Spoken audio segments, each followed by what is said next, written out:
barbarie. La barbarie, c'est toujours les autres. L'enfer, c'est les autres, mais la barbarie, c'est les autres. J'étais aumônier des armées et je me suis rendu compte que chacun, dans un combat, dans une guerre, considère que les comportements de l'autre en face est un comportement barbare. C'est une façon de dire quelque chose qu'on n'accepte pas, qu'on ne comprend pas avec nos règles. La barbarie, en réalité, c'est ce qui est antérieur à la civilisation. En réalité, c'est peut-être plus fort, c'est ce qui est en nous avant qu'on y plaque la réalité de la civilisation.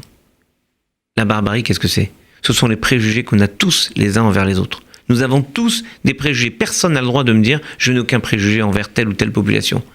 Mais la civilisation, c'est lutter contre ces préjugés et n'en laisser filtrer aucune conséquence dans nos rapports avec l'autre.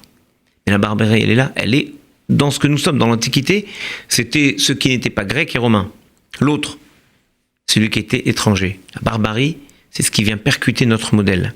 Mais aujourd'hui, c'est un acte violent. La barbarie, c'est quelque chose que notre société policée n'a même plus envisagé. C'est la violence, le côté sanguinaire, cruel. La barbarie, aujourd'hui, ce sont les attentats. Ce sont ces éléments qui font régner une peur, la peur de l'autre.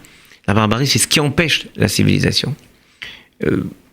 Guizot, je me dois de citer Guizot, puisque je suis membre de l'académie qui l'a recréé. Guizot disait « Le caractère dominant de la barbarie, c'est l'indépendance de l'individu, la prédominance de l'individualité. » Comment lutter contre la barbarie aujourd'hui ? En étant unis, en étant solidaires les uns des autres, en étant un frère pour l'autre.